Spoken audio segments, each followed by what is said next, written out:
I'm Deborah Gross. I'm the CEO of Pennsylvanians for Modern Courts, a nonpartisan nonprofit that's focused on educating the public about the courts. Also focused on improving access to the courts for all and improving court processes. I'm going to be brief because we have an amazing panel tonight. So first, since Barbara mentioned the Attorney General candidates, we have with the League and Committee of 70, who are also co-sponsors for this program, an Attorney General candidate forum on April 15th. So go to our website, www.pmconline.org, to register. And I guess, and there's a lot, as Barbara mentioned, our YouTube, there are a lot of programs on our website, a lot of recordings of programs. And we teach about the court system in many different aspects. So if you have a question about the court, about family court, landlord tenant, there's a video of a presentation, typically by a judge and an attorney. We don't provide legal advice, but we do provide help and guidance for you and resources. But I want to say why we're here tonight. So the court plays a really important role in assuring the safety and integrity of our election process. And in fact, in 1981, the court wrote, "This court is entrusted with the responsibility of protecting the Commonwealth's compelling interest in preserving the integrity of the election process." So conversations with the League of Women Voters are always amazing and wonderful. And we came up with this program because people don't hear enough about the court's involvement in the election process. It's involved in many different aspects. And we have a panel here tonight of remarkable judges who are going to share their expertise, and I mean that, with us. First, we have Judge Fox, who is a senior judge of the First Judicial District's Court of Common Pleas. She was previously the president judge for the First Judicial District, elected in 2018. She was originally elected to the bench in 1996 and retained in 2005 and 2015, and decided to take senior status after her many years of really making a remarkable difference in our First Judicial District. We also have Judge Rochelle Friedman. Judge Friedman, I see you there. Who is a former member of, retired now, of the Commonwealth of the, oh my God. Commonwealth Court. Yeah, okay, why am I drawing a blank? Of the Commonwealth Court. You'll learn about the Commonwealth Court and how involved it is in the election process. The Commonwealth Court is a unique court to Pennsylvania, and many of the election issues are actually first heard in our Commonwealth Court. We also have Judge Elizabeth Doyle joining us. Judge Doyle was the president judge of Blair County. We wanted to make sure that we had a well-rounded, from all locations, and all different size counties. So, while Judge Fox is from the First Judicial District, and there are many complications that arise, I'll say, in Philadelphia, Judge Doyle's from Blair County, but they too have many issues that arise in their county, and it's important to hear that each judge, no matter the size of the county, takes this election process seriously. We also have joining us Judge John Jones, who is currently the president of Dickinson College. So I truly appreciate your time. He was formerly the chief judge of the United States District Court for the Middle District of Pennsylvania. So we have a different aspect or different angle here, I'll say. He's looking at it from the federal point of view, but it's important because cases get filed in state court as well as federal court. So we'll hear a little bit about the difference in the filing and the reason why things get filed in each court. And Judge Jones is one of the founders of Keep Our Republic. And Judge Jones, I'm going to actually pass it to you to explain what Keep Our Republic is, because they're also a co-sponsor of this program. Deborah, thank you. Just briefly, I don't want to interrupt your introductions, of course, but Keep Our Republic is a nonprofit bipartisan organization. It has a national board and it has state boards in Pennsylvania, Michigan, and Wisconsin. You may know that those are the battleground states, the core battleground states in the 2024 presidential election.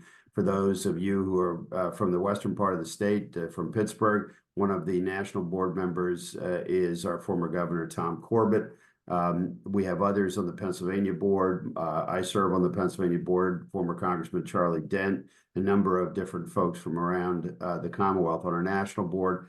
We have folks like Dick Gephardt, the former congressman and Speaker of the House, Senator Tim Wirth of Colorado, former Senator Gary Hart, and a number of other folks. Tom Ridge, our former governor, is also a member. So you can see there's a sprinkling. That's just a representative sample.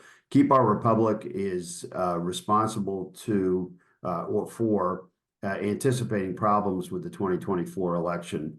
And they, of course, include litigation with respect to the election. We are holding exercises across the Commonwealth. The Pennsylvania board is educating leaders, the Secretary of the Commonwealth and his team, individual counties, lawyers, obviously, and all who are going to touch the 2024 election. It's a really vibrant and active group, and I think its work is entirely valuable and hopefully will help to work against what we think is going to be a really complicated election milieu as the fall unfolds. But thank you. It's great to be here. Thank you.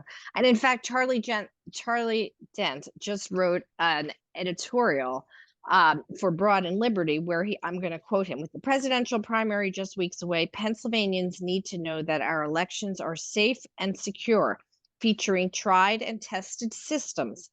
That includes the judicial system, "that are proven to protect your vote and ensure accuracy in the results." That he is confident that the checks and balances in place guarantee the final count in any election reflects the will of the people. I just can't emphasize enough. You will hear today that there are many checks and balances and processes in place with respect to elections. So with that, I'm going to begin with what happens. There's a lot that goes on before the election. So Judge Fox, do you want to give a little primer, I'll say, as to how the judges prepare for election season? Well, it's changed over the years. And I must say, with Philadelphia as the most populous county, we have a lot of work every year. We go through an election cycle that starts with the primary, but it starts months before the primary. At any time, an emergency petition may come in that involves some election process that would be assigned to the president judge, who may either hear it his or herself or assign it to another judge. These can be anywhere from petitions to try to anticipate problems that might come up in the election. They don't come up very often. What starts the process is usually the primary, where candidates have to file petitions. These petitions are signatures from voters requesting that they be placed on this, endorsing their request to be placed on the ballot. The number of signatures required depends on the office. It's all statutory. In municipal elections, Philadelphia last year went through a mayor's race and a city council race. Those candidates filing their petitions may challenge a petition based on the signature and whether or not that person is a registered voter in the party of the candidate, the proposed candidate, whether or not they reside in that district. So it can be challenged for a slew of reasons. It has to be filed within a certain period of time. We issue an order So wait, that I'm going to says, actually interrupt you. So I apologize. okay, I hate interrupting judges. So I'm sorry. no, you But don't. That's not yeah, true. but my question for you is, how about even amongst the judges first? Like, don't you have, I know that you have this, they just had a meeting of judges to like go over processes and who would Well, become, that that the, so it's a few levels. To begin okay. with, every county's different. The AOPC and the Education Department and the Conference of State Trial Judges have had educational programs over the last 2 years to inform judges about what their responsibilities are and also how to handle controversial issues. Um, and again, every county is different. With us in Philadelphia, if I go back to the 2020 election, I was very lucky. We anticipated a lot of preparation in order to make sure problems were resolved very quickly. I was very lucky to have a core group of judges who we could meet frequently to discuss problems that we anticipated with coming up and how we could resolve that. And again, it starts with the primary. The primary, again, in Philadelphia, the challenge to candidates running for the mayor's office is very, very important. These challenges have to be filed by a deadline. They have to be listed for a hearing within a deadline. Again, these are only municipal challenges, county challenges. Those regarding state office or congressional office, Judge Friedman can address because they go to the Commonwealth Court. Judge assigned to this has to check the signatures. There is a statewide uniform registry of electors. The assigned judge has to have a hearing, review the different challenges, review each signature line, make a decision. Once that judge makes a decision, the judge has to be prepared to immediately issue an opinion should an appeal go up to the Commonwealth Court, because everything's subject to deadlines. If you imagine that the ballot must be prepared, and that's the big issue, ballot has to be prepared and ready to be presented to the public. So all of these challenges have to be heard and resolved, and opinions sent to the Commonwealth Court if they're appealed very promptly. And so you mentioned the fact that, Pennsylvania has a very detailed, I'll say, election statute, right? You can actually just Google Pennsylvania election statute and you will see all the requirements. And it's pretty detailed. And it talks about, it does talk about the signature of the electors, the printed name, the address.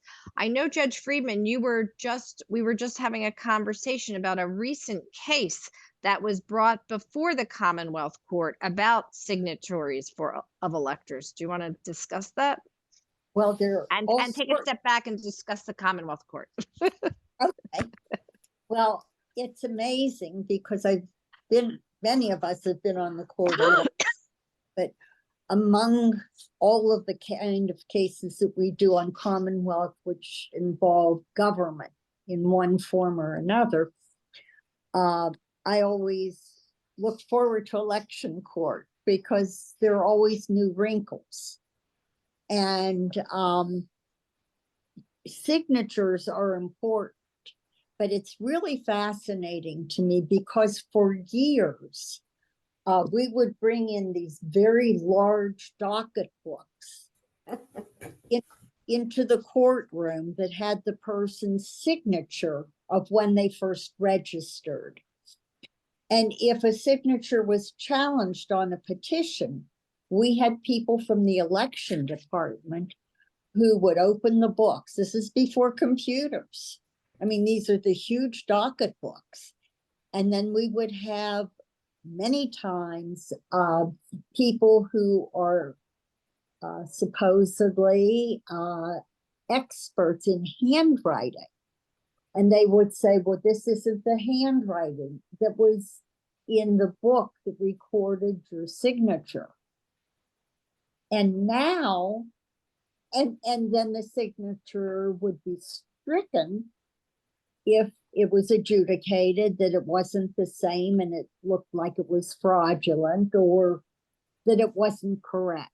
I can remember a case where the husband signed for the wife and the wife signed for the husband, and the book in which the original signatures were, was what determined the fact.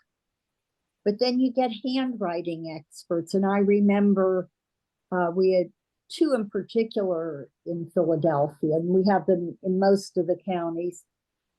And I denied, I overruled the signature decision by one of the testifying experts.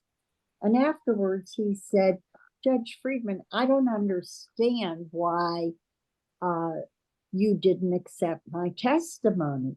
I said, well, in the last case, it was the opposite.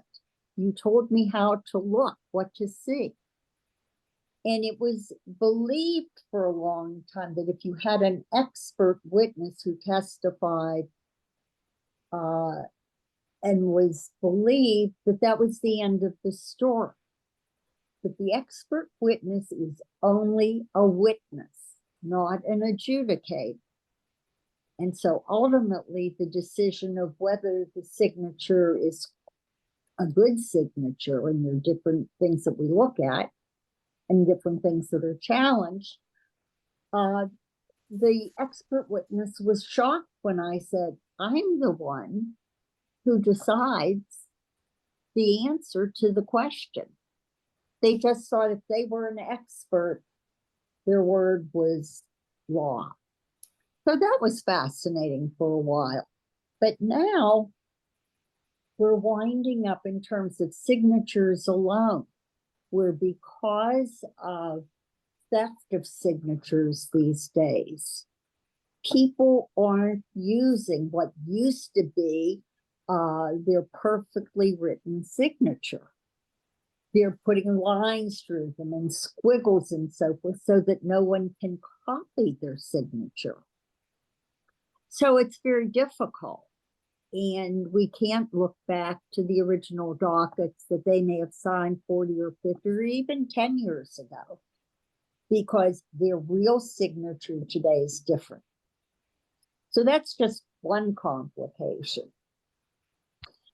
Another thing that I've noticed lately, where signatures are challenged, and I've had this discussion with some legislators, particularly in Philadelphia and Pittsburgh, where we have so many universities, where people go away to school and they vote. Some of them still vote at home, some of them vote where they are. But if your voting address is on 2839 Walnut Street, and you moved from your apartment and took a job somewhere else for the summer, students frequently forget to re-register. And so I had a case several years ago where one of the attorneys challenged the students the validity of their signature because they were no longer living at the address where they were registered. And I talked to the lawyer, and this I find interesting too, because the federal courts don't start, in their opinion, they don't start with the premise that we want to allow everyone to vote. So our look at the date, our look at the signatures is scrutinized with a somewhat different eye. So I had these two attorneys, and they were striking each other's student signatures. And I said, let's have a break. Let's talk about this and see what the purpose of the election code, what the mandate of the election code is. It's to give everyone a fair chance, provided their signatures and everything else is according to law, to have their say in the electoral process. And so after we had this discussion, and the students that were at issue being where the signatures were sought to be stricken, had brought with them mailing that from their last address that were within the election district they now wanted to vote in. So both of the lawyers said, you know, Judge, you're right. We have to focus on giving, the purpose is to give everyone an opportunity to vote. And if there's no fraud and no one thought to say, gee, are you sure you still live at the same address you voted at? Let's wink and blink, because they're proven that they are who they said they were. They just moved. And actually, I've brought that issue to the attention of the legislature to see if they can make that in some readable form so that we don't have to go through that. As long as you can prove that that's your district and that you lived within it the last time our court, at least in the past, I mean, every tomorrow is a different day, but focusing on allowing people to vote as long as they have the credentials. And so that brings us to the other point that's before us all the time now, since we have mail-in votes, because we have the questions of, well, did you date the envelope? Or Your Honor, let's wait. Let's put a hold on that, because we'll get to that in the after. We're sort of right now just doing the before the primary. Okay. But one of the things too on the primary, and I want to just tuck this in, you and I had a discussion about this last week, Deb. Most, for years on end, I mean, time immemorial, when you get your petition, you take it to either your local election department or the Secretary of the Commonwealth. And if the Secretary of the Commonwealth or the election department goes down the list, they will strike certain signatures that they don't think are proper for one reason or another. And that's called redlining. They take a red pen. And so if they put a line through the signature, it's not counted. And I had a case like that, and I said, the Secretary of the Commonwealth is not authorized to adjudicate whether that is a good signature or not, even as to the date. And so I can't remember the name of the case, but all the Secretary of the Commonwealth is permitted to do is to take the document for filing. If there's a challenge to it, then it comes before Common Pleas Court or Commonwealth Court, depending on the nature of the candidate. Thank you, Your Honor. So Judge Doyle, you don't need to appoint, well, I shouldn't say you don't need to. Since your county is smaller than, for example, Philadelphia and Allegheny County, what is the process that Blair County does to prepare for a primary election? Oh, thank you, Deborah. But I'd like to just revisit one point you made earlier about what are Pennsylvania's judges doing collectively to take this issue of election integrity very seriously. And there's an education committee of the Pennsylvania Conference of State Trial Judges, which is a group that consists of all judges across the Commonwealth, and in connection with the Administrative Office of the Pennsylvania Courts, which of course is a conduit of our Pennsylvania Supreme Court. At a recent meeting, they put together a panel that addressed election law updates, and Judge Albert Masland and Judge Jordan Yeager and Judge Michelle Hangley and Judge Robin Simpson put together an excellent program on those issues, and that education was given out to all the judges. This is something the judges welcomed, and we were happy to be able to take this information home to our home counties. In addition, there are judges like Judge Jones, who's a member of a wider group about election integrity, which he has mentioned, and I hope he talks about a little bit more. In addition to that, the governor has put together a task force on election security. So I think people listening can be assured that judges especially, but everybody this year is taking election security and integrity very seriously. Getting to my little county, we have the luxury of personal relationships. So I went to our Blair County election director, Sarah Seymour, and I sat down with her. I said, Sarah, tell me how you keep the election safe.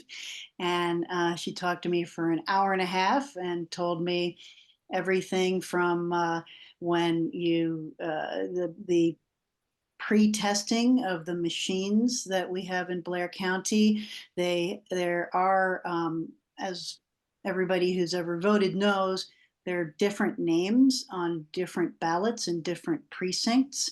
And even a small county like Blair County has 186 different permutations of what those ballots could look like. And they do a mock election and they test every permutation of all those ballots, and it includes the option of write-in. So they literally have, and it's fun in Blair County because everybody who's doing it, all the people who work for the election office and the guys who work for the highway yard. And of course, this is a completely bipartisan or nonpartisan group. They run this test election. So they mark known ballots, they put them through the machines, and then they, it takes them 3 days. Laboriously, if I can spit that out, examine to make sure that the result is identical. The ballots they fed in are reflected by the results on the machine. So that's one thing I learned, and I was just very impressed with this local procedure. Thank you. Judge Jones, since Judge Doyle mentioned it, and I know you mentioned it in your introduction that you have been through your organization working on preparation exercises. Do you want to discuss a little bit about what those are? Sure. We found out in when I was still on the bench in 2020 that it was there was no end to surprise litigation in both the state and the federal courts. And as I think I mentioned to my colleagues when we were prepping for this, but for the benefit of our other participants who've joined us in 2020, not long before the presidential election, I had a case laying on my docket that was filed by a sort of self-styled public interest law firm from the Midwest that was a pro-Trump organization. And what the relief was that was sought was to strike approximately 20,000 Pennsylvania voters, particularly from high Democratic areas in the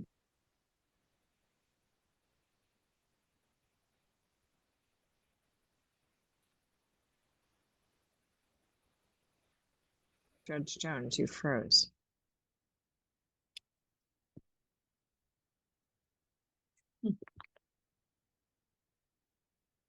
Okay, that's weird.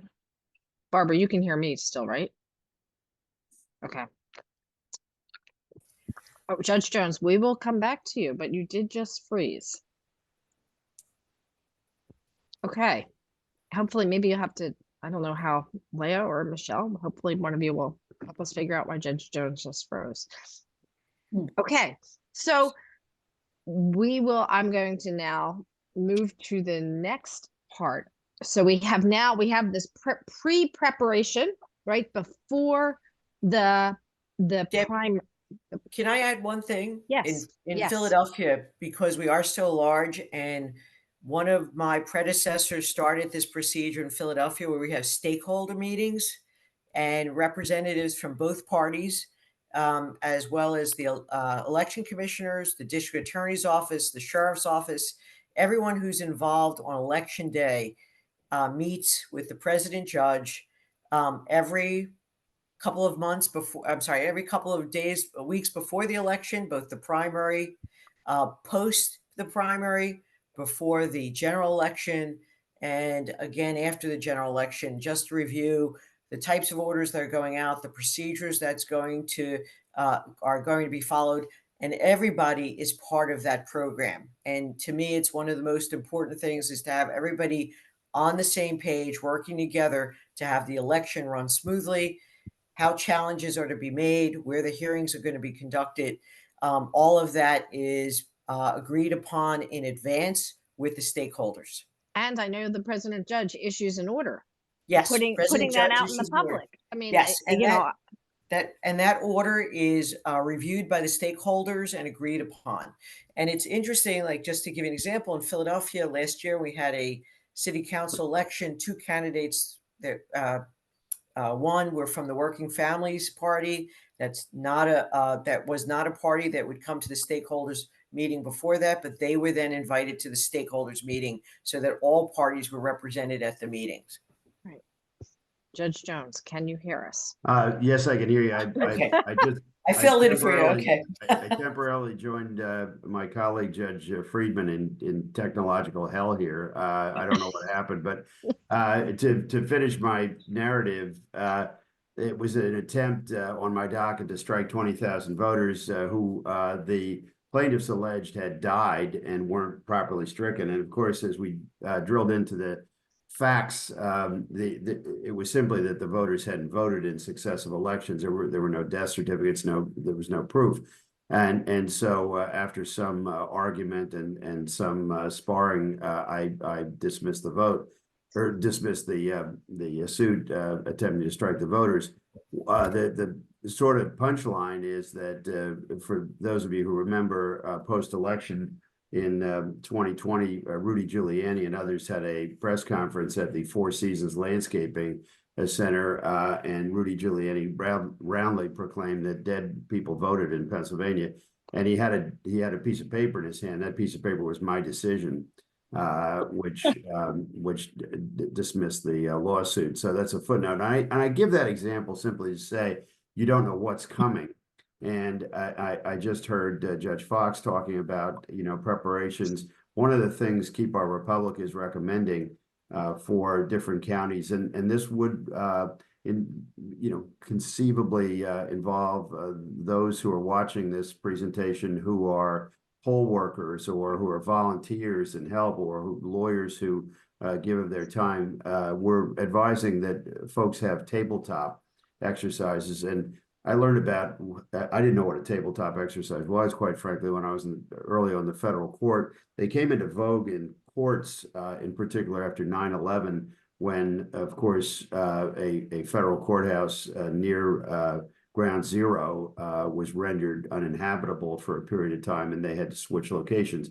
Well, the tabletops that are going on in counties right now, and I think a lot of them are doing them in battleground states, but particularly in Pennsylvania, it's an exercise where you get together and you imagine, if you will, the worst case scenario. What happens if a polling place is blocked? What happens if there's a natural disaster? What happens if there's an active shooter? Or, hideous things, but things that could happen. And what do you do? Who do you access? Where do you go? And it is really helpful as the court gets involved, not necessarily to highlight particular issues, because that's not what courts do, of course, but to understand how to Judge Fox's point, and I know we talked about this in the prep, who's the duty judge or duty judges in a particular county? How do you access a judge if you need to? What do you go through? What protocols do you go through? Particularly important for election bureau solicitors, county solicitors, folks like that, to anticipate the worst, of course, and to hope for the best. Keep Our Republic is assisting counties, larger counties, obviously like Philadelphia, some of the collar counties that are quite sophisticated. They are doing these things. They're up to speed. As you move upstate, and I say this as a person who was born and raised upstate, you don't have always the wherewithal to do it. And I think we're providing some resources for the more upstate counties who are a little thin in resources to go through these exercises and game plan as the elections approach, because I think it is highly likely. I'm one who thinks that we need to be utterly prepared for things that are going to disrupt voting in myriad ways. Thank you very much. So we've now discussed, right? This is the prep before and the filings and action, I'll say, before a primary. or before a general. But now we're at the primary or the general. And so somebody in the chat actually gave me the prompts, right?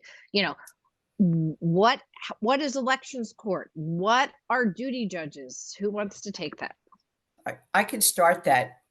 So we are mandated to have a courtroom open from 7 o'clock to 10 o'clock at night with a judge on duty to hear disputes about something going on at polls, to resolve them very quickly, to hear what's going on and make a decision. It's in Philadelphia, it's called election court, but there's always a judge from 7 a.m. In the counties, the statute actually allows for a break when there's only one judge on duty, only one judge in the county. So Philadelphia, in 2020, we were anticipating so many issues that we had two judges on each shift. And we shifted. Election court for years had been in City Hall, which has a minimum amount of security. We moved it to the Criminal Justice Center, the Stout Center, so that it would have greater security. But these are petitions that come into court. And again, the judge makes a decision, issues an order, which is immediately docketed. And there's a sheriff in the room to make sure that order goes to where it's supposed to go. And that includes such things as relocating the polling place if necessary, assisting if the judge of elections has an issue that needs something. It's all of those things. It includes everything that might come in the door. Just to give you an example, there are down times, but one judge in 2020 at 9:45 got a petition that she had to hear. And she stayed there until she heard all the testimony and had to get her written opinion in the next day so it could go right up to there's an emergency appeal to Commonwealth Court. So again, it's a very intense assignment with like a lot of downtime, but ready to take care of different issues. And so a judge of elections, right, isn't necessarily an elected judge. I'll say an elected Court of Common Pleas judge. So who is a judge of, right? Judge of elections is elected by that precinct or the division to run the polling place. And in fact, one of the things that come into the court oftentimes is there is no judge of elections assigned to that precinct or that division. And either party may come in and say, Judge, could you now appoint this judge of election? It's all statutory as to how that, if there's no judge of election, they can have a election right at curbside. Again, only a case where it gets brought into court, where the court get involved, but the judge of elections runs the election in that voting place. Judge Doyle, go ahead. Well, they can do things like if there's a long line of people waiting to vote and the polls close at a certain hour, they have the discretion to permit everybody in line who's in line by the time before the polls close to vote and make the decision about people who come late that they can't. They also would, they just observe all the regulations at the polling places, including occupancy regulations, entry regulations, you're not permitted to solicit votes at the polling place. So that's something that they would be in charge of. It's governed by 25 Pardons Statute Section 3060. In the smaller counties, if there's a problem that the judge of elections can't handle, the county solicitor is the one who conveys that message to the Court of Common Pleas. And as Judge Fox says, we sit continually. In the past, most challenges have been along the lines of, you're not entitled to vote at this precinct. I know that you moved. There's a statute that says when you come and you sign the book, the election worker sitting there is supposed to announce your name out loud. And in a small county, people can look to see whether you're their neighbor of that name or whether you're not. And if there's a challenge that way, it used to come to the Court of Common Pleas, but now with the ability to cast provisional ballots, usually I think it's a much better practice. Usually the provisional ballot is permitted. And then, of course, if there's any impropriety with the provisional ballot, it's caught later on by the election board. Okay, and so that's the day of elections, right? The court is ready 20, on 24-hour service. And so then we have the polls close, right? And so, you know, Deb, yeah. before you go on, someone asked a question about, can an everyday citizen walk into election court and ask for help? Yes, you don't need an attorney. But you do need to be a registered voter. Well, you need to present your problem. If you're Right. not going to get an order that allows you to vote if you're not registered to vote. So Right. yes, but Right. again, it doesn't require an attorney. I would Right. say an election court in Philadelphia, usually there are attorneys there, either representing Democrats or Republicans, or there are attorneys there. Yeah, in Philadelphia, there's actually attorneys on call, I will say, that Yes. can represent each side. I'm not sure how that, if that is available or is a frequent occurrence outside of Philadelphia and Allegheny County. Judge Doyle, have you ever seen an attorney available and ready to help to bring an issue to the court? Not apart from the county solicitor. Right. But as long as we're talking about the day of actual voting, walking into polling places and voting, things governed by the judges of election, let's not forget that poll watchers, every candidate and every political party are permitted to have poll watchers where people watch votes being cast. And it's part of the way we assure people of the fair and impartial process. And if go ahead, sorry. Just in light of that too, it's people have to be registered, but sometimes they come to the poll and find out, as I saw many times more recently, I don't know why, they were registered at their old address. And of course, now we have, if you get your driver's license, they will change your address for you. And sometimes there are problems with that because things overlap. We have the election department controlling elections and registration, and now the Department of Transportation weighs in on that. And sometimes there's conflicting information. It can be decided by a judge of the court during the day. But that's something that I didn't used to see as much as I do now. And I just wanted to take issue with one thing that Judge Jones says, that there are no dead people voting. My husband was a law student at the University of Pennsylvania in 1968. And his summer job was to be a member of the Committee of 70 who knocked on doors in certain districts in Philadelphia to see if the people who were listed as being eligible to vote were dead or not. And there were a lot of dead people voting in Philadelphia until the Committee of 70 pulled that together over a number of years. I don't doubt that, Judge Friedman. It was my point was simply that the 20,000 was an overreach to be stricken. I hesitate to add that I come from Schuylkill County up in the anthracite coal region, and there are people in cemeteries who used to vote up in the coal region. So I'm not unfamiliar with that practice. Right. But you know, things not have 20,000 of them.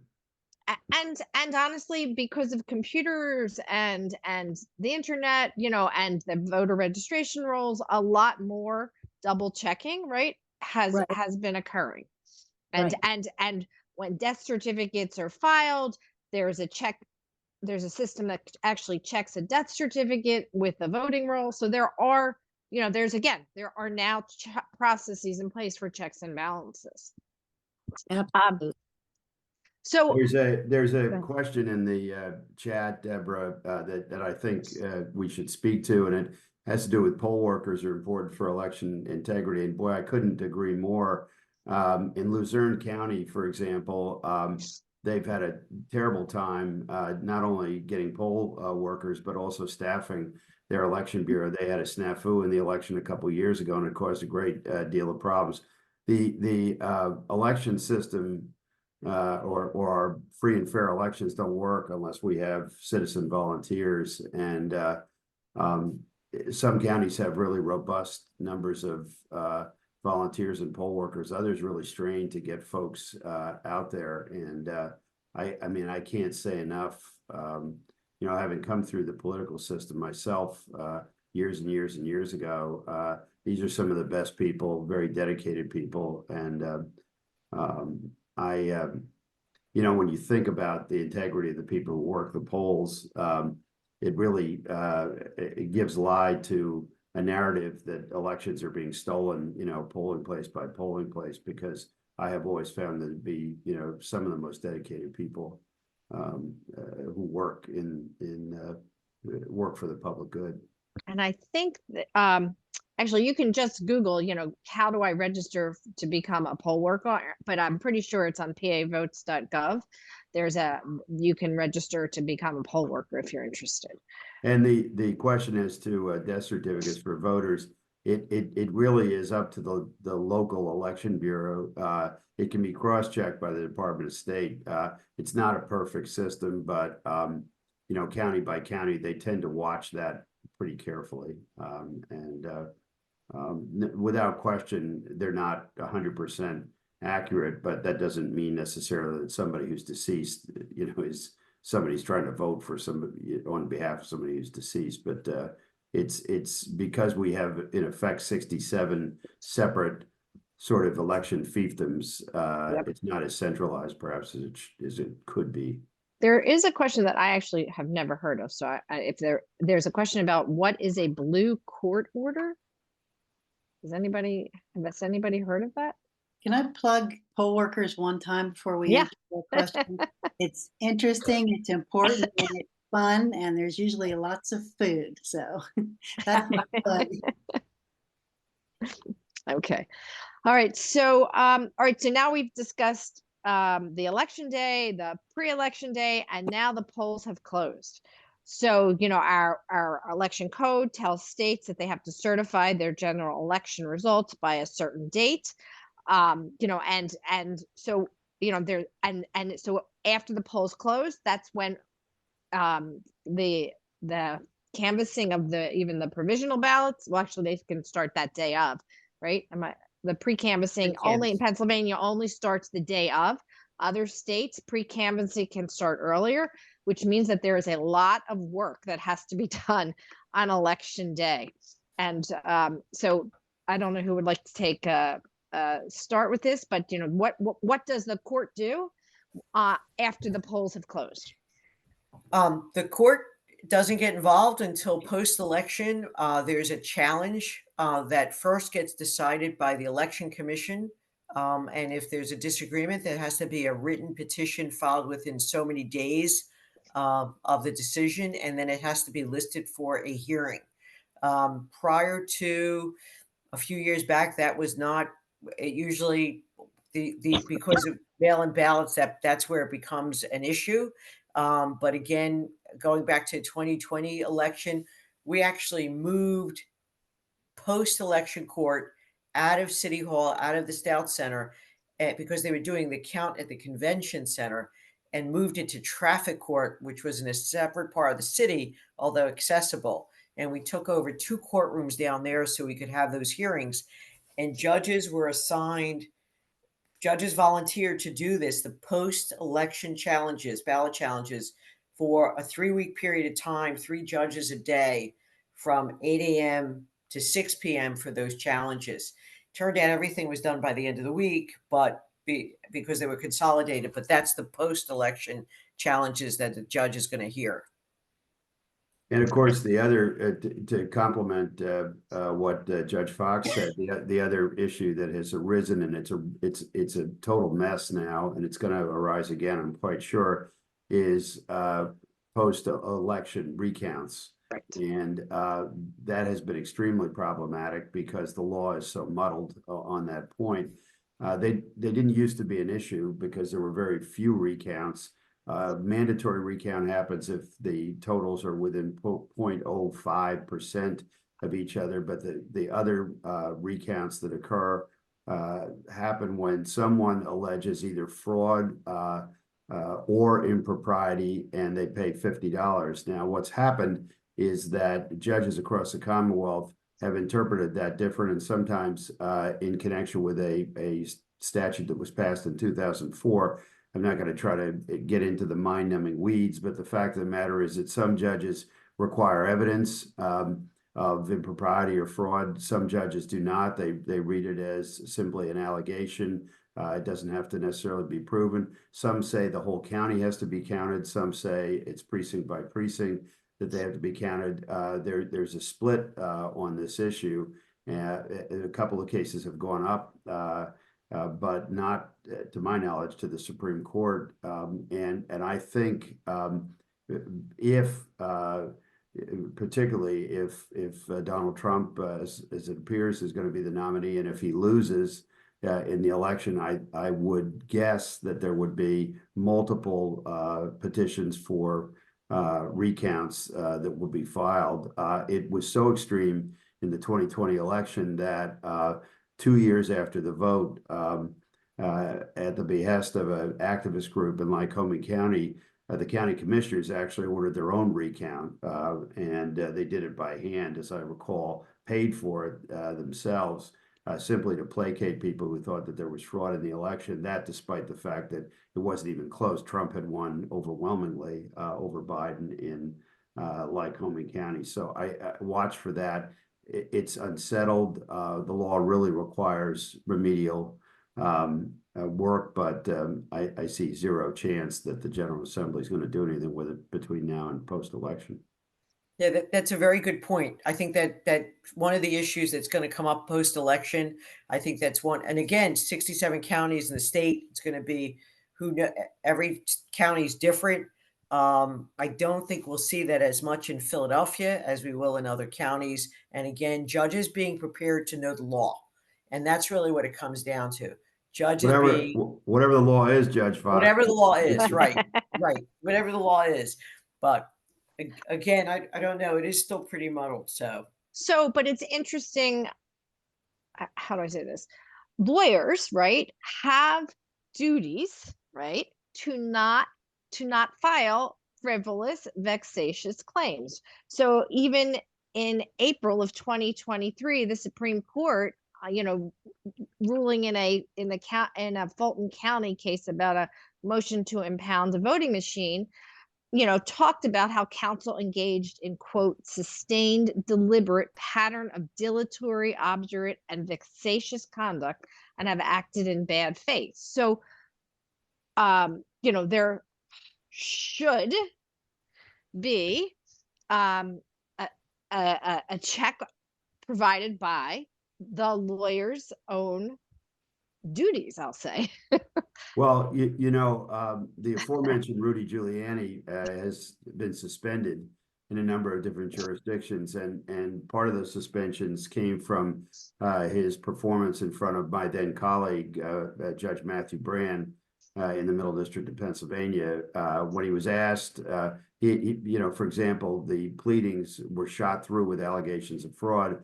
During oral argument, when Judge Brand asked him if he was alleging fraud, the answer that Mayor Giuliani gave is that he was not, despite what was in the pleadings. He didn't know his own pleadings. And, you can't throw it against the wall and see if it sticks. I am hopeful that bar associations and other lawyers will make sure that people are aware of the fact that I think disciplinary organizations, boards are going to be very vigilant about lawyers just plunging in without evidence and clogging up the courts with cases like this. It may, and I would emphasize may, tamp down some of the suits we saw. We saw 60 plus suits in federal court. None of them had any basis in fact or law, sufficient to to garner relief. And I don't think Giuliani is the only person who's No, I suffering mean, John by Eastman this just one. lost his license in Yes. California. So, Yes.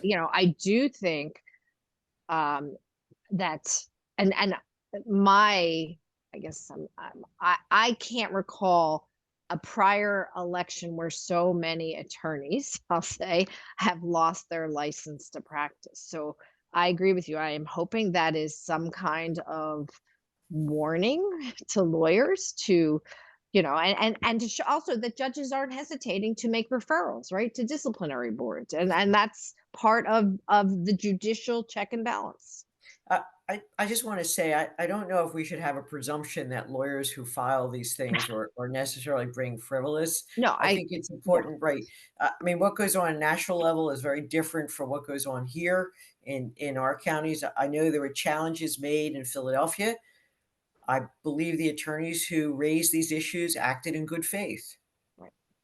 But one thing I think judges and court administrators need to be very cognizant of this year is that the time frame for certifying the election is actually even shorter than it has been in the past. So if we're talking nuts and bolts of judging, we're talking about scheduling. So I think in the tabletop exercises, president, judges, and court administrators should be working together to talk about how can we get these cases, these challenges when they come, heard and decided as fast as possible. That's only fair to everybody. Now, and I'm not going to talk about the cases generally, but the requirements of the law are very strict, and the Commonwealth Court has upheld to mount a challenge to open a ballot box. You have to pay a $50 fee, put up a $50 bond for that, and if you fail to do that, that's a fatal flaw. So these are very technical laws. People have to understand that, and I hope attorneys will join with judges in explaining that yes, you can bring a challenge, but you've got to dot all your I's or cross all your T's, or properly the courts will rule that you didn't do everything you needed to do, and your suit can be dismissed on that basis. Judge Friedman, I know that recently in the Commonwealth Court decision, Judge Wojcik put an order. Hopefully I've pronounced his name properly. Wojcik placed an order that was a very tight schedule, expedited schedule. So I'm presuming that that's a frequent occurrence when a matter gets to Commonwealth Court, after the polls have closed. Well, I'll give you an example of what I can't remember what the case was. It was in Philadelphia a number of years. Well, I was still on the bench, so that was a long time ago. But I don't remember what the issue was, but it started in common pleas court. An appeal was immediately taken, and properly so. And then we had to hear the case that day, write the decision within 24 hours, and walk it across the street back to common pleas court. That case came back and forth 3 times in a matter of maybe 3 days. So we worked around the clock because every issue is an important one, and particularly when you're dealing with voting rights. I don't think there's anything other than the First Amendment that's more sacrosanct than voting opportunity. And so for the Commonwealth Court, it's what preparation does it do for when the polls close for those matters that are emergent? I don't know that it does much, because it's not you. The common pleas courts are usually involved with when the polls close. Okay. But in terms of issues before the court, they're set down immediately and assigned to a single judge. Many of our cases are a panel of judges, but it's assigned unless it's a very unique issue, and then we'll form a panel. And Judge, don't you have an emergency judge on duty on Right. election day as well? Judge Friedman? Yes. Don't you have judge Oh. on duty. A Commonwealth Court has Well- an emergency judge on duty. Well, we always, Right. because we have judges on duty all the time. You know, they're there for that purpose, sometimes more than one judge. And of course, we have the whole state. So you don't, you know, it may involve a particular county. But we take those cases immediately. They don't sit and we don't sleep. Right. And there's sometimes the cases are brought to the Supreme Court, you know, immediately after the Commonwealth Court, or even directly to the Supreme Court through what's known as a King's Bench petition. Right. And I don't know if anybody can speak to that, since I didn't ask a former Supreme Court justice to come to the panel. I can't think of one off the top of my head right now. But I know it's happened. I mean, I remember Oh, it yeah. happening. Yeah. So, you know, every level, I'll say, of the courts in Pennsylvania is prepared, right, and ready to handle these issues on an expedited basis. Right. And so, before I move on to the next, after the results are certified, does anybody else have any comment? Any judges have any comments on the after the polls close?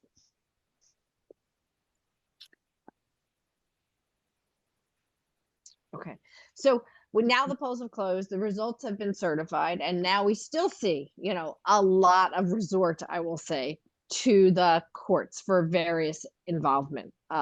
So, you know, one could be, for example, there was a recent case about access to the electronic records, or I don't know who wants to deal with it, but we recently had a Third Circuit decision that discussed how the provisional how the mail-in ballots were sealed and signed and dated. I'll pass it off to whoever wants to.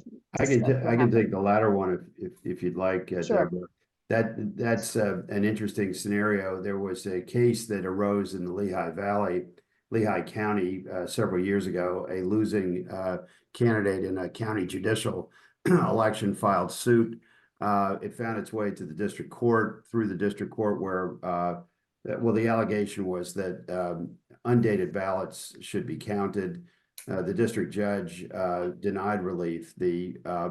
The enabling law was the Civil Rights Act, and particularly what's known as a materiality provision in the law that basically said that if one of the requirements is not material to the vote, and I'm kind of broad brushing here, that it's not essential, and it in other words, the ballot's undated, the date has no direct effect on the vitality or the validity of the ballot, and so it should be counted. It went to the Third Circuit. The Third Circuit reversed the district court in a 3-0 decision and found that the materiality provision of the Civil Rights Act did apply, and that the undated ballot should be counted. And then the Supreme Court took the case. However, by the time the Supreme Court took the case, this is one of those oddities, the losing candidate had conceded because it took so long to get to the Supreme Court. Supreme Court then decided that the case was mooted by the concession, sent it back to the Third Circuit with orders to vacate the ruling, meaning there was no ruling, of course. Now, the Supreme Court had deadlocked 3-3 in a case, and thus affirmed a Commonwealth Court determination that said that the undated ballots should not be counted. But there was no precedential opinion from the Supreme Court. So predictably, it arose again in the Western District. It was in front of Judge Susan Baxter. Judge Baxter found that the materiality provision did apply. I have to think she was probably motivated by the 3-0 decision in the Third Circuit. But Third Circuit panels change, so they got a completely different Third Circuit panel the next time around, consisting of Judge Ambrose, Judge Chung, and Judge Schwartz. And the case was argued a couple months ago, and in an opinion that was just released last week, the Third Circuit said by 2-1 opinion written by Ambrose with Schwartz dissenting that the materiality provision does not apply. And 80 some pages later, the result is that the Third Circuit said that the materiality provision governs who can vote, and was meant to make sure that there weren't things like literacy tests and poll taxes and things like that. But how someone votes, the way that they vote, is not covered by the materiality provision. And the fact that Pennsylvania has certain requirements such as dating and the anonymity, the envelope inside the envelope and so forth, that's fully up to Pennsylvania to make those determinations. So now we have a 2-1 decision. I suspect they're going to ask to have it argued on bonk, but I'm not sure. And obviously it may get taken up to the Supreme Court. Notably, when the first case was before the Supreme Court, 3 justices wanted to take the case. Justice Alito said that the Third Circuit's decision at that time implementing the materiality provision was likely wrong. So now you can read the tea leaves, but I suspect if it goes to the Supreme Court, that the Third Circuit in this instance could be affirmed, but it's kind of stay tuned. The lesson here, or the takeaway, is it's really still in flux. Right now, the precedent is that undated ballots are not counted, but there's a gap between now and the election, and that could change, based on further judicial action. And what's also, go ahead, Joanna. I'm sorry. I think there are different aspects to the dating, because we've had different kinds of cases. One of the first ones was a number of years ago, where they threw out a ballot because it wasn't dated. But what happened there, the vote had come in, it was timely, and you could tell it was timely because of the date on the form of the ballot.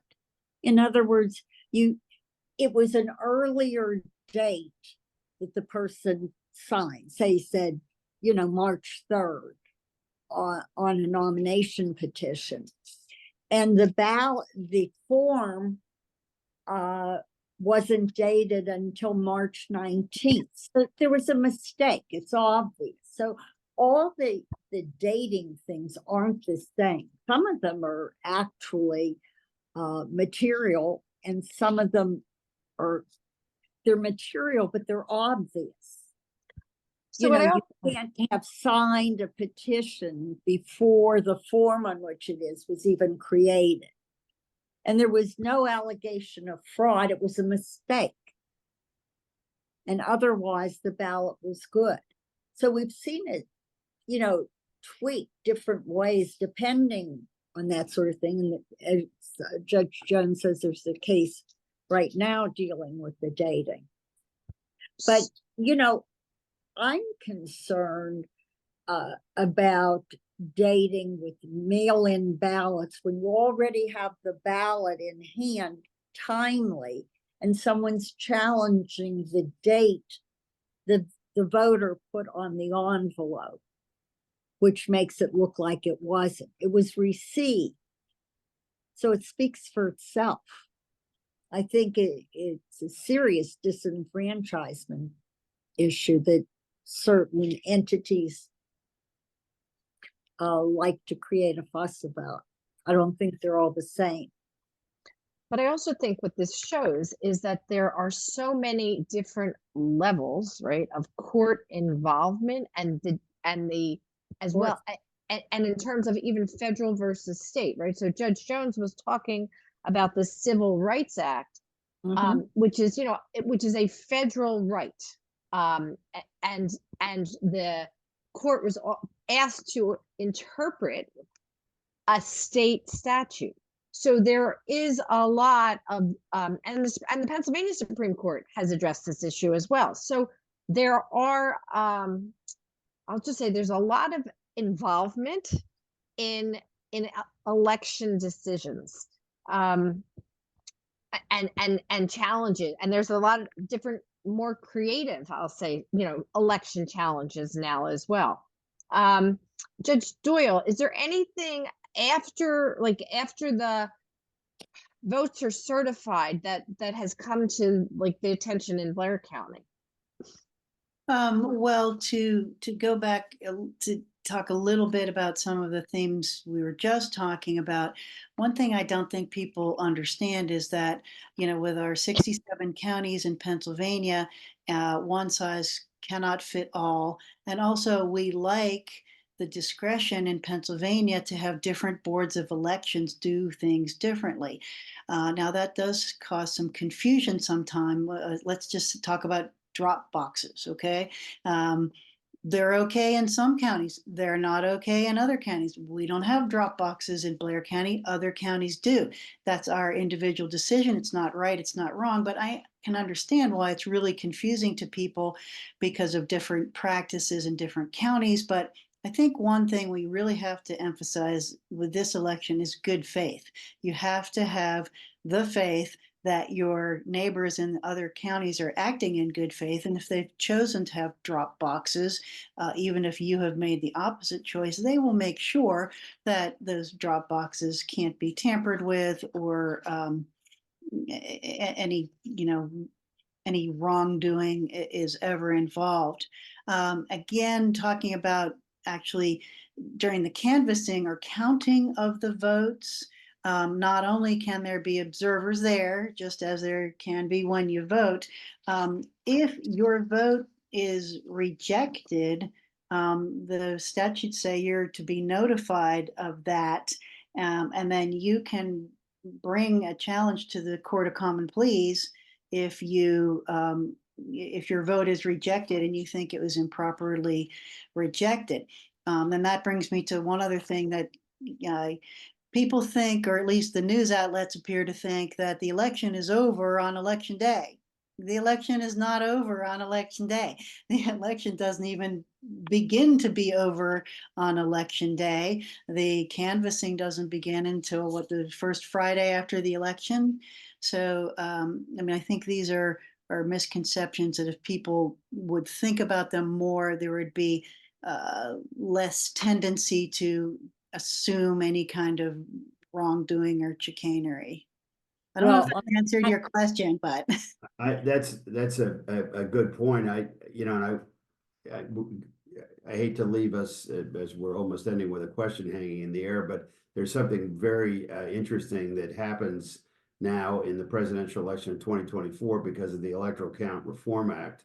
The Electoral Count Reform Act is a law that was passed a couple of years ago intended to stop the kind of chaos that happened after the 2020 presidential election. For example, it makes the vice president's role ministerial, but it also has a 36-day window for the chief executive or their designee to certify the electors to the United States Congress. That's all well and good, except that requires that the state certify its results by 36 days. No one knows what's going to happen, and as engaged citizens, everybody has to watch for this.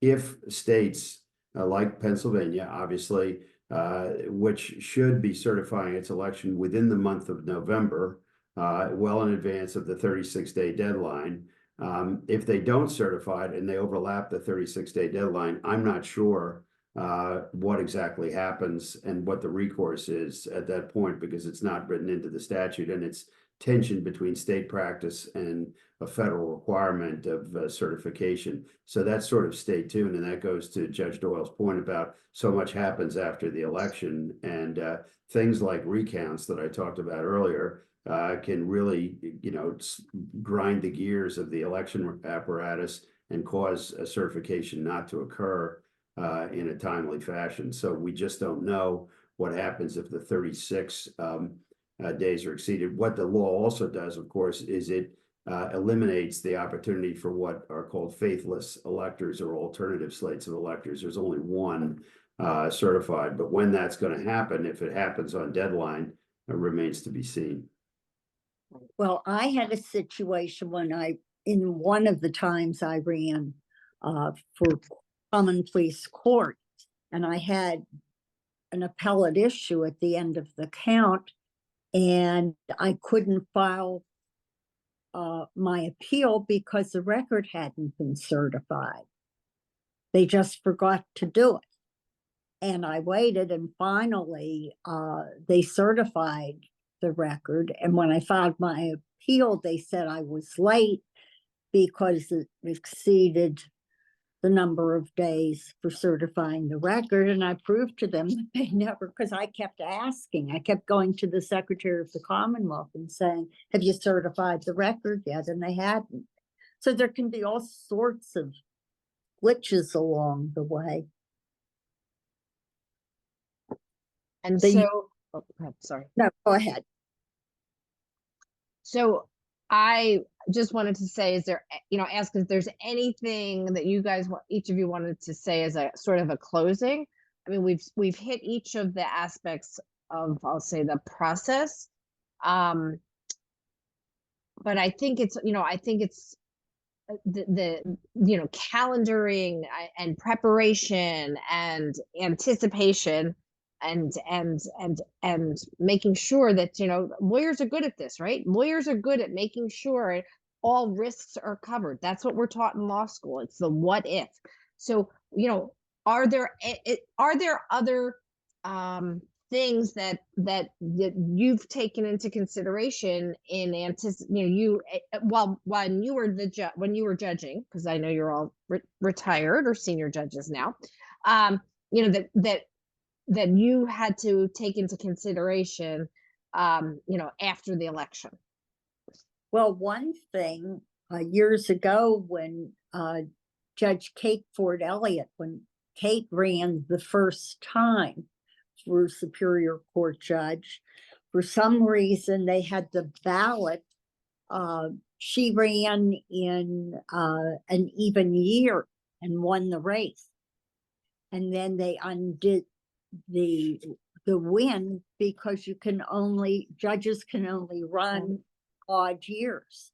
So she had to run twice. She won the first one, but it was illegally certified to be voted on in that year. So she had to run twice before for the same office. Oh, I actually never heard of that before. Oh yeah, it only happened once. You have to be as I am to remember some of these. So I would like to thank each of you for this conversation. I think this was extremely helpful, informative, and interesting. And I personally truly appreciate your joining PMC and the League of Women Voters. And Barbara, I'm going to pass it back to you to say goodbye. And I echo those thanks. I was trying to formulate a question in the chat and couldn't quite do it. So I'll try now.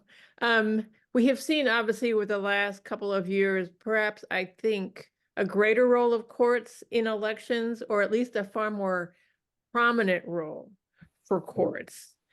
At the same time that the courts, broadly speaking, are seen by some anyway as not trustworthy, or that so-and-so judge and such an opinion, they rule that way because they are from one party or the other. And why I personally, and as a representative of the League of Women Voters, appreciate what Pennsylvanians for Modern Courts is doing, is trying to educate and inform the public about how the courts work, to try to give a sense of confidence and knowledge about how the courts work, because inevitably we have a political process and a political system called elections, and then we ask the courts to resolve conflicts in a way that's very prominent. And I also think, as a retired lawyer, I read opinions, and I read the opinion, and I have an understanding of how that opinion is put together and why you might have a concurring or dissenting opinion. But quite often, what gets reported is the outcome.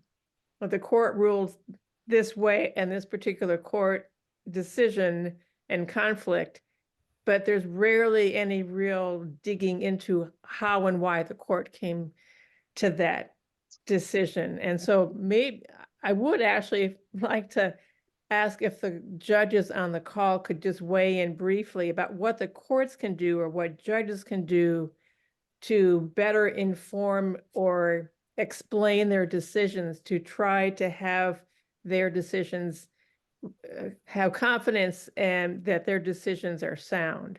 Well, I'm I'll gonna, speak well, to wait, that. I want to just interrupt for one Sure. moment because actually had this conversation with Judge Roof, who's a judge in the Right. Eastern District of Pennsylvania, and she actually was talking about how judges should almost write a summary, right, of their opinion because you know just a couple 100-word summary, because people don't read opinions and you need to read the entire opinion, because a judge can't give each argument short shrift. That would be doing a disservice to all of us. And it is interesting that, you know, in this day and age, and I don't mean anything negative about this, but Twitter is so many characters and Instagram is so many characters and social media is so many characters, and you can't get a fulsome understanding of a decision. And now I'll So- stop. Go ahead. So let me start from a trial judge's perspective, the common pleas court judge who's on election day duty hearing an emergency petition. Again, it's done very, very quickly. To me, my role as a judge is to hear both sides, to hear everything, and understand the Constitution, which says the right to vote is the most important right that we can have. That to me is my responsibility to make sure I was fair. Someone asked the question, do you have to be represented by an attorney on election day? You do not. You come in, you explain what it is, what's going on, and the judge hears them out. And the people who work in election court, the judges who agree to do this, are really taking on a tremendous burden because one, they have to decide it. Two, they have to very quickly make a decision. That's my phone. Sorry. They have to make a decision and they have to very quickly write an opinion. And the interesting thing when a judge writes an opinion is who the audience is. When in Philadelphia, when you're assigned to a motion court assignment where you're hearing a lot of issues of law, you're writing your opinion, you might hear a zoning case, you're writing your opinion, both for the appellate court, but also for the public. In a opinion in election court that has to be filed immediately with the appellate court, I'm writing to the appellate court. And I really am. And that unfortunately sometimes gets lost. The truth is, when the case gets published in the newspaper, they're going to be more interested in the appellate court decision than my decision. Again, that's how it is. So again, on election day, it's very, very different. And that's why you want good judges hearing these cases who are fair and balanced. And like I said, I have to tell you, in Philadelphia, we had a really good group of judges, cadre of judges who work election court, and they work very, very hard. Let me, we only have a minute, and I just want to put a twist on that question, Barbara, and everybody, and say this. As citizens, as members of the bar, one of the things that I think is most critical is that we dial down the rhetoric as it relates to judges, as it relates to prosecutors, as it relates to the families of prosecutors and judges as well. We're in a very bad place with that. And I wrote an op-ed that was published in the Philadelphia Inquirer some time ago, and the title was, "We're going to get a judge killed." I had the benefit of United States Marshal protection when I was on the bench. My sisters and brethren on the state courts do not have that kind of protection. We have got to elevate the dialogue. I agree with Judge Fox that there are some excellent judges across the Commonwealth who work very hard, laboriously and quickly under difficult conditions to get things done, and we shouldn't demonize them. We have a viewer who believes, I think, that I have Trump derangement syndrome. I do not. I assure you, have Trump derangement syndrome, but that's the kind of rhetoric that I think is difficult, quite frankly, and I'm not striking out at any individual person, but I will say to you that I believe that when a litigant in a case, be it a defendant or anybody else, strikes out against the family of a judge, a daughter of a judge or anyone else, we're in a world of hurt. And when judges have to have security 24/7 and prosecutors and people on the staff. So let's elevate the debate. And I think as citizens and as members of the bar, let's promote the integrity of the judiciary so that we do not create a climate where the credibility of judges is so impaired that they can't do their job without being in fear of death or injury. That's my last word. Thank you. Okay, thank you all for joining us and spending your time tonight with us. It is truly appreciated. Go register to be a poll worker and don't forget to vote. Yeah. Thank you, everyone. Bye. Bye-bye. Have a good night. Bye-bye.